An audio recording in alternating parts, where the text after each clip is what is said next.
Hi friends, आपण आज साबुदाण्याची मोकळी खिचडी कशी बनवायची ते बघणार आहोत। त्यासाठी साबुदाणा घेतलेला आहे। हा 3-4 तास भिजवलेला साबुदाणा हा चांगला असा भिजलेला आहे। शेंगदाणे घेतलेले आहे आपण, शेंगदाणे बारीक वाटून त्याच्यामध्ये 3-4 हिरव्या मिरच्या पण टाकायच्या वाटताना, आणि 2 बटाटे घेतलेले याचे बारीक काप करून घेतलेले आहे।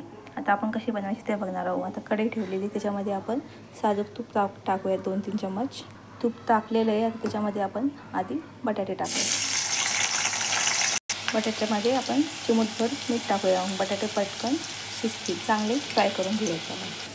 हे बघा, बटाटे चांगले फ्राय झालेले आहे। आता त्याच्यात आपण शेंगदाण्याचा कूट टाकूया आणि चांगला शेंगदाण्याचा कूट परतून घेऊया।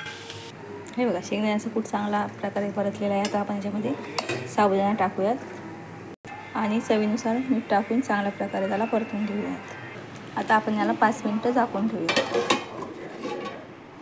हे बघा, आपली एकदम अशी मोकळी एक दाणा मोकळा झालेला आहे। साबुदाण्याची खिचडी एकदम अशी छानपैकी तयार झालेली आहे। एक दाणा असा मोकळा झालेला आहे। उपवासाची स्पेशल साबुदाणा खिचडी तयार आहे।